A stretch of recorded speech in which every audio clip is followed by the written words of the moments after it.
الحمد لله رب العالمين والصلاة والسلام على نبينا محمد وعلى آله وصحبه أجمعين. عن حذيفة رضي الله عنه قال رسول الله صلى الله عليه وسلم لا يدخل الجنة قتات متفق عليه. Huzayfa ismli sahabadan rivoyat qilina. Buxoriy ham Muslim jildida keladigan sahih hadislardan bo'lib turadi. Payg'ambar sollallohu alayhi vasallam aytgan: "La yadkhulul jannata qattatun", jannatga kirmasdi kimdi? Qattat. Qattat kim bo'ladi? Arab tilidan tarjima etganda kishilarning orasini buzur uchun so'z yirtuvchi kishi qattat deb ataladi. Ham endi ikkinchi ma'nosi bor, nammam, ya'ni namimi. Namimi shulay kishi oralarini buzuvchi, so'z yirtuvchi kishi shulay nammam deb ataladi. Mana bu qattat ham nammam ul bir ma'noda ularning shu kishilarning ikki turida endi kishi orasini buzuvchilar endi kishini dushmanlashtira, so'g'ishtira, hamda qon quyishtira. Shu kishilar qattat ham nammam deb ataladi arab tilida endi. Ammo lekin ularning birgina ayirmasi bor. Ammo lekin gunoh zo'r ikkisida endi zo'r gunohlardan sanaladi. Ammo lekin ayirmasi nida? Nammam degan kishi, nammam so'z yirtuvchi kishi, ikki kishi orasini buzuvchi endi. U o'zi biror majlisda bo'la yoki bir kishi bilan сөйләшә, o'zi bo'ladi. Biror kishi turында сөйләшәләр, ham теге kishi shul kishini нашар яктан сыйфатласа, нашар ягын сөйләсә, ham барып теге кешегә әйтә: "Менә фәлән кеше син турында шундый нашар сүзләр әйтте, ул сиңа шулай" диде инде.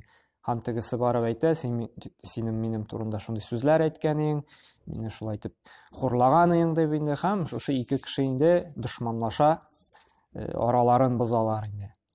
Менә бу шушы мәҗлестә булып үзе җиткерә. Qattat ул үзе булмый мәҗлестә, әмма ләкин ишетеп тора да ике кешенең сөйләшкән берәр кеше турында инде.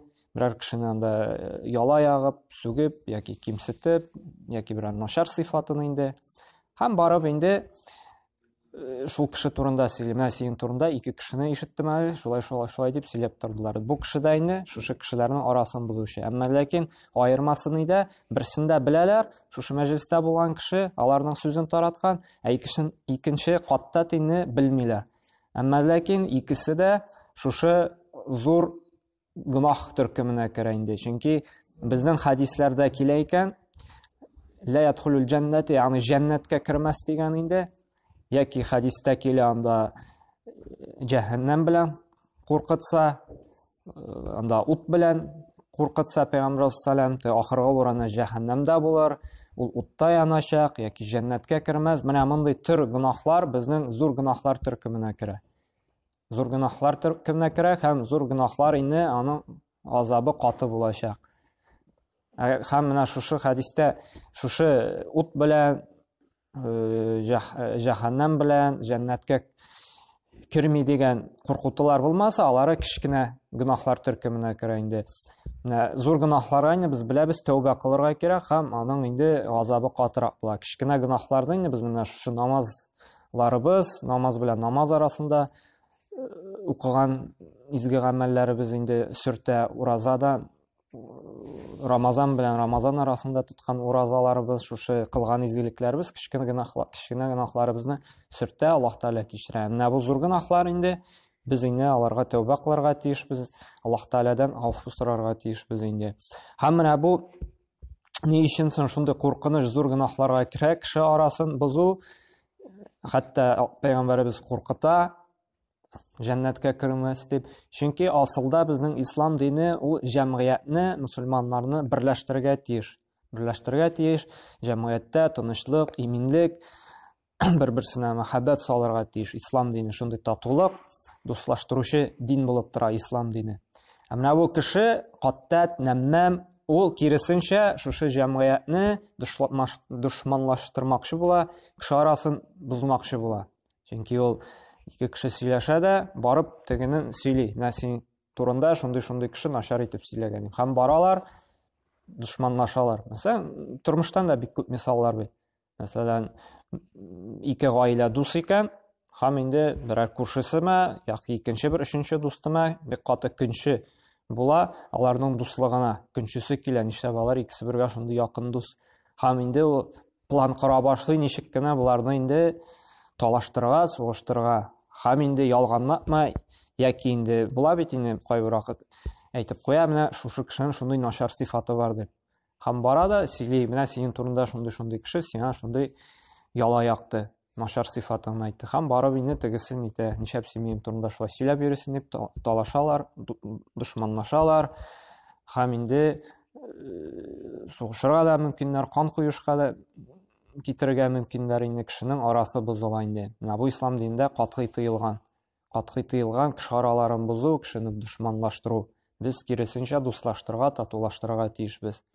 Һәм галимнәрдә ялгыш Пәйгамбәр саллаллаһу шушы кеше арасын бозучы кешене нәммәм һәм каттат сихерче белән дә тиңләде. Сихерче беләбез бит инде, куркыныч гынах, шулай бит. Инде зур гынахлардан санала. Аллаһ Тәгалә беркайчан да уңышка ирешмәшти шушы сихерчене. Пәйгамбер саллаллаһу нәрсә диде? Иннан наммама юфсиду фи саа ма юфсиду сахир фи санади. Наммам ди шушы ике кеше арасын бозучы, сүз йөртүче кеше ди, бер сәгать эчендә ди шуның хәтле гамәл эш кыла ди, сихерче бер ел буе эшләгәнне ди. Мәсәлән, сихерче бит инде шулай гаиләләрне, кеше араларын боза, шулай бит дошманлаштыра. Әмма ләкин ул шушы эшне ел буе башкарырга мөмкин. Төрле усуллар белән булып чыкмаска мөмкин. Тагы булай итеп караянда я шәшеннән сихер кылып карый, я карточкадан булып чыкмаска мөмкин. Ә бу кеше бер сәгать эчендә шушы сихерче бер ел эшләгән эшне бер сәгать эчендә эшләргә мөмкин. Барып сөйли дә берәр кеше начар итеп, тегеләрен дуслаш, талаша, сугыша, анда үтерешергә дә мөмкиннәр. Һәм шуның аркасында шушы нәммәмне сүз йөртүчене сихерче белән дә тиңли Пәйгамбәр саллаллаһу алейһи ва саллям. Шуңа күрә менә бу сүз йөртүче кеше араларын бозу тиңләнә менә шушы сихер белән дә. Чөнки сихерченең дә максаты нәрсә? Кеше араларын бозу, гаиләләрне җимерү, ир белән хатынны айыру, туганнарны айыру, анда дошманлаштыру кешеләрне. Һәм нәммәмнең дә кешесе максаты шушы кешеләрне бер-берсеннән инде биздеру, дошманлаштыру. Аның менә шул сүз йөрткәндә аның максаты шушы ике араны бозу, ике араны талаштыру, дошманлаштыру, менә шушы сүз йөртүченең инде. Һәм Аллаһ субхана ва тааля моны Куръанда да әйтә. Ахзаб сүрәсенең 58-нче аятында: "Валлазина ю'зунал му'минина вал му'минати биғайри ма иктасабу фақад ихтамалу бухтанан ва исман мубина" ди. Мөмин ирләрне һәм мөмин хатыннарны ди, кемнәр зыян салалар ди, аларны хаксыз рәнҗетүчеләр ди, үзләренә бухтанчы булуны һәм зур гөнаһны йөкләделәр ди. Менә бу дәлил булып тора, кем кешеләр арасын кешеләргә зыян сала һәм аларга хаксыз төрле сүзләр, рәнҗетү сүзләре тарата, араларны боза икән, аларда нәрсә? Үзләренә бухтан һәм зур гөнаһ йөкләделәр ди. Менә бу дәлил булып тора, шулай кеше араларын бозу, бухтан йөртү зур гөнаһлар төркеменә керә. Һәм икенче тагын бер дәлил бар шушы гөнаһның инде куркынычлыгы турында, шуның дәрәҗәсе, шундый зурлыгы турында. Пәйгамбер саллаллаһу бер вакыт зиратта булганда, ике кабер арасында барганда, бер сахабага әйтә: "Иннахума лию'аззибани ва ма ю'аззибана фил кабир" ди. Монда да ике кеше ята ди, әмма ләкин алар ди бик зур нәрсәдә дә ди, бик зур куркыныч нәрсә эшләгәне өчен газапланмыйлар ди. Әмма ди нәрсә ди? Дөрестлектә дә уйлап карасам да, ул ди зур гамәлдә ди, ягъни зур гөнаһта ди.